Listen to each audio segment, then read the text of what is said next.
Mais frères et sœurs, méditez la parole. Et quand on dit ici, sans père, sans mère, sans généalogie, selon l'ordre d'Aaron, il faut quoi? La généalogie compte. Donc, et les Écritures nous montrent bien que le Christ devait être selon l'ordre de Melchisédek. C'est la Bible, c'est la Bible, c'est la Bible, frères et sœurs. Donc, continuons. Nous allons lire.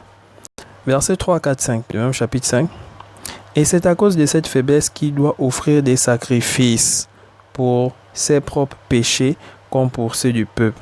Nul ne s'attribue cette dignité s'il n'est appelé de Dieu comme le fut Aaron. Donc, n'oublions pas que c'est une épître, c'est une lettre qu'il adresse aux Hébreux.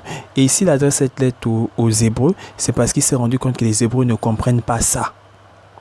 Il dit bien, nul ne s'attribue cette dignité s'il n'est appelé de Dieu comme le fut Aaron. Donc, il montre bien que Aaron n'a pas déclaré, voilà, Aaron ne s'est pas levé, voilà, je suis souvent sacré.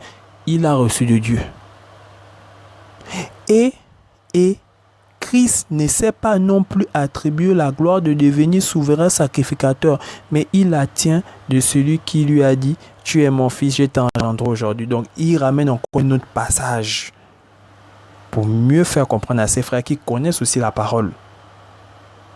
Il ramène ce passage pour mieux faire comprendre à ses frères qui connaissent aussi la parole.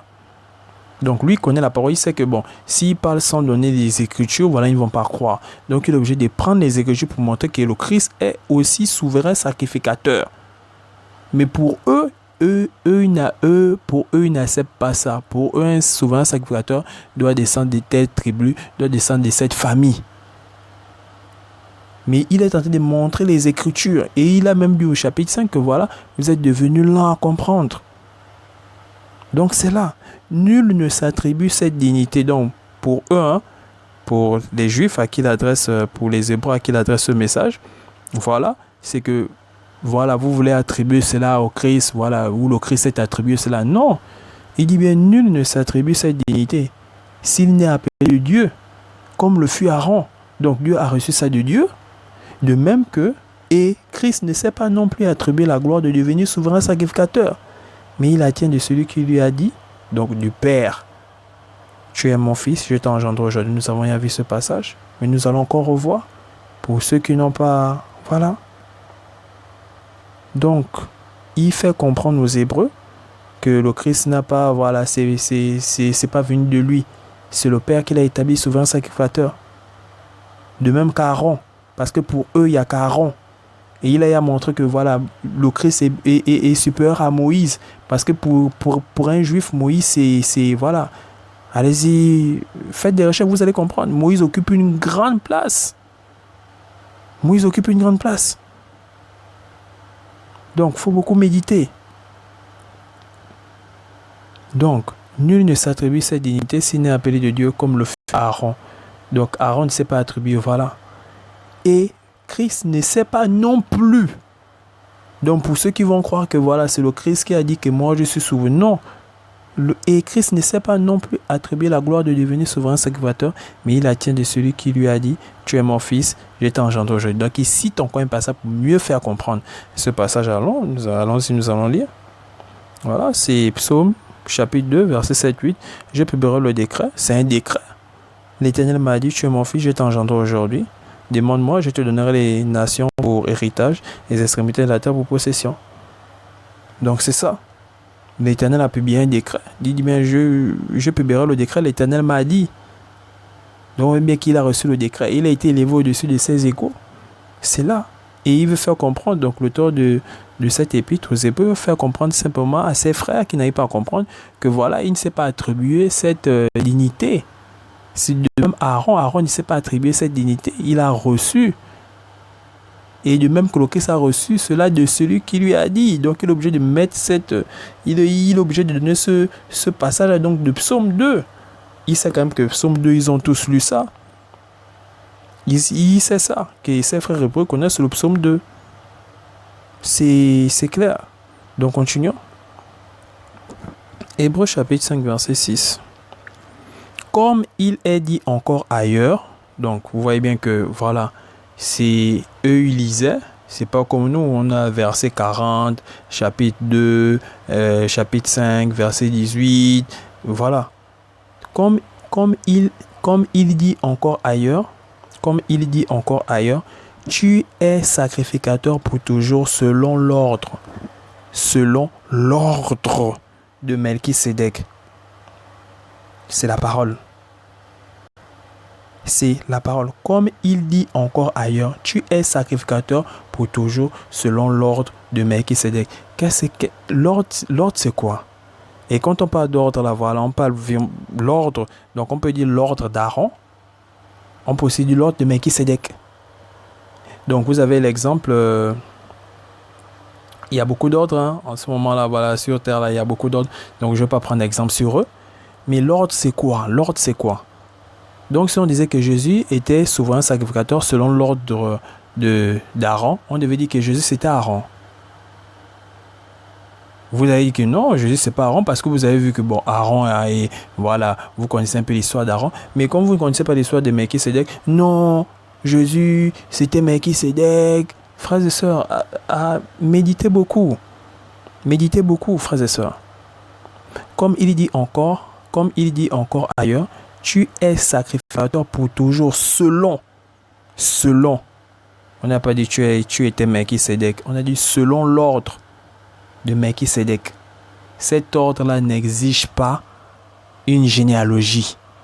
Cet ordre-là n'exige pas la généalogie. L'ordre qui exige la généalogie, c'est l'ordre d'Aaron. Et tous ceux qui ont lu la Bible donc savent ça. C'est l'ordre d'Aaron qui exige la généalogie. Mais l'ordre de Melchisédek n'exige pas cela. Parce que Melchisédek, voilà, n'était pas de l'ordre d'Aaron. Est-ce que vous comprenez même? Et c'est la parole. Donc là encore, il cite un passage. Comme il dit encore ailleurs. Donc pour bien faire comprendre à ses frères qui n'arrivent pas à comprendre ça. Il dit au chapitre 5 que vous êtes devenus là à comprendre. Il sait pourquoi il dit ça. Parce qu'ils ont manifesté quelque chose. Voilà, donc il n'a pas écrit cette lettre pour écrire. Il a considéré quelque chose, après il a écrit cette lettre. Pour mieux faire comprendre. Comme il dit encore ailleurs, tu es sacrificateur pour toujours selon l'ordre de Melchisédek. Il y a aussi l'ordre d'Aaron. L'ordre d'Aaron fait comment? L'ordre d'Aaron c'est comment? L'ordre de Melchisédek c'est comment? L'ordre d'Aaron exige la généalogie. Donc quand l'auteur dit sans père, sans mère, sans généalogie, il faut comprendre. Et le Christ a une généalogie. Voilà pourquoi beaucoup n'ont pas compris. Voilà pourquoi beaucoup d'Hébreux ont refusé. Le Christ a une généalogie. Allez regarder dans Matthieu. Matthieu chapitre 1, verset 1. C'est la généalogie de Jésus-Christ. Le Christ a une généalogie. Lisons d'abord le passage. Donc, il a dit, comme il dit encore ailleurs. Donc, c'est l'Ancien Testament. Hein. C'est encore un autre psaume. Un psaume. C'est un psaume. Comme il dit encore ailleurs, tu es sacrificateur pour toujours, selon l'ordre de Melchisédek. Donc, il fait comprendre ça à ses frères. Parce que pour eux, voilà, il y a des descendants, voilà, voilà, qui peuvent être sacrificateurs. Lisons Psaume chapitre 110, verset 4. L'Éternel l'a juré, et il ne s'en repentira point. Tu es sacrificateur pour toujours, à la manière de Melchisédek. À la manière, là maintenant ici c'est à la manière, mais nous avons vu selon l'ordre. Donc il y a l'ordre d'Aaron, il y a l'ordre de Melchisédek. Si on disait que voilà, si Melchisédek c'était Aaron, donc je donne ça comme ça pour mieux faire passer la chose. Si Melchisédek c'était Aaron, est-ce que voilà, Aaron n'a pas existé? Il n'a pas une père, excusez-moi, il n'a pas une mère, il n'a pas un père. Donc on te dit selon l'ordre, on n'a pas dit tu étais Melchisédek ou tu es Melchisédek. On a dit selon l'ordre. Si Melchisédek avait passé un mois chez Abraham, beaucoup ne devaient même pas croire à cette doctrine. Mais pour vous, comme il a seulement apparu une fois, non, voilà, c'est le Christ, arrêtez. Il faut beaucoup lire. Et l'Éternel a juré, il ne s'en repentira point. Tu es sacrificateur pour toujours à la manière de Melchisédek. Il faut comprendre que les plans de Dieu sont parfaits. Dieu avait aussi fait une promesse à David. Que voilà, le Messie devait descendre de la maison de chez David. Bon, maintenant, David est de quelle tribu?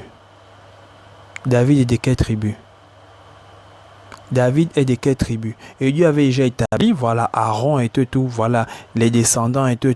Dieu avait déjà tout établi ça. Dieu avait établi ça. Et Dieu avait aussi fait la promesse à David que voilà, c'est de ta maison. Mais David est de quelle tribu? Aaron et voilà, les sacrificateurs, voilà.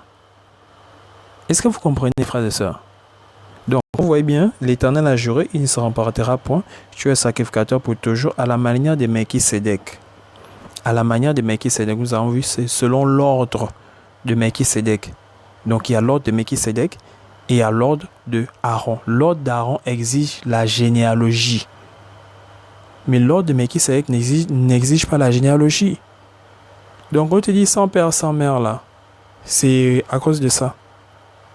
Donc c'est pour ça. Et Melchisédek a existé. Il a existé. Vous avez vu tout souverain sacrificateur. Mais frère de ça, la parole est claire. Donc Dieu est tellement parfait dans ses plans. Il a fait une promesse à David que voilà, le Messie va sortir de la maison de David. On l'a appelé fils de David. Voilà. Voilà. Et David est de quelle tribu? Bon, maintenant, l'ordre d'Aaron. L'ordre d'Aaron, là, ça se passe comment? Il faut être de cette tribu et il faut être aussi de cette famille. Donc, c'est assez clair, frères et sœurs. Et l'auteur s'adresse aux Hébreux qui n'arrivent pas à comprendre ça. Il s'adresse aux Hébreux qui n'arrivent pas à comprendre ça.